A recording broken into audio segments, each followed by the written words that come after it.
Video को देखने से पहले आप हमारे YouTube चैनल को सब्सक्राइब जरूर कर दें और जो साइड में आपको बेल आइकॉन दिखाई दे रहा है उसको भी प्रेस कर दें ताकि आपको हमारी न्यू वीडियोस मिलती रहें। आज हम बात करेंगे कि सस्पेंड, बर्खास्त और लाइन हाजिर में क्या अंतर है।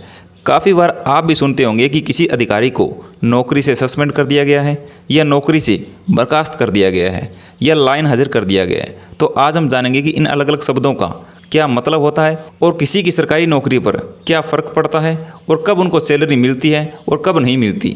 सबसे पहले बात करते हैं सस्पेंड किसको बोलते हैं। तो जब भी किसी सरकारी कर्मचारी को उसके विभाग द्वारा सस्पेंड किया जाता है तो सस्पेंड की समय सीमा कुछ दिनों तक होती है और यह कुछ समय तक प्रभावी रहता है। उसके बाद वह व्यक्ति उसी नौकरी पर दोबारा से बहाल हो जाता है, यानी उसे वही नौकरी दोबारा से मिल जाती है। और जिस भी कर्मचारी को सस्पेंड किया जाता है उसे अपनी सैलरी का आधा हिस्सा मिलता रहता है और महंगाई भत्ता भी मिलता रहता है। अब बात करते हैं कि सस्पेंड कब किया जा सकता है। अगर किसी सरकारी कर्मचारी ने कोई छोटी मोटी गलती की है और उसके सीनियर अधिकारी उसको एक दंड के रूप में 1 महीने या 2 महीने तक सस्पेंड कर देते हैं और बाद में उसको उसी नौकरी पर दोबारा से तैनात कर दिया जाता है। अगर मान लो उस कर्मचारी ने कोई बड़ा अपराध कर दिया तो वहाँ पर पहले उस अपराध की जांच होगी और जांच होने के बाद अगर वो कर्मचारी वास्तव में दोषी पाया जाता है या उसकी कोई गलती या लापरवाही पाई जाती है तो वहाँ पर उस कर्मचारी को उस नौकरी से डिसमिस यानी बर्खास्त भी किया जा सकता है।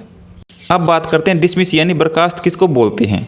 जैसे कि मैंने ऊपर सस्पेंड के बारे में बताया था कि वहाँ पर कर्मचारी को उसकी नौकरी वापस मिलने की पूरी संभावना रहती है, लेकिन अगर किसी कर्मचारी को डिसमिस कर दिया जाता है तो उसको वापस नौकरी नहीं मिलती और ना ही उसको कोई सैलरी का हिस्सा मिलता है। और एक बात, अगर किसी विभाग ने अपने कर्मचारी को बर्खास्त कर दिया तो वह कर्मचारी किसी अन्य सरकारी नौकरी में भी आवेदन नहीं कर सकता और ना ही उसे कोई सरकारी नौकरी मिलेगी अगर एक बार बर्खास्त कर दिया तो। अब बात करते हैं लाइन हाजिर क्या होती है।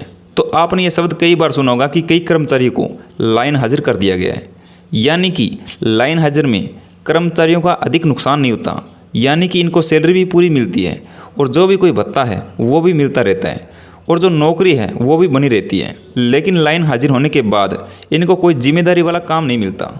जैसे मान लीजिए जहाँ उन्हें कोई कार्य दिया गया है और उस कार्य में उनसे कोई गलती हो जाती है तो इनको लाइन हाजिर कर दिया जाता है और उन्हें वहाँ से हटा दिया जाता है और आगे से उनको कोई जिम्मेदारी वाला काम नहीं दिया जाता।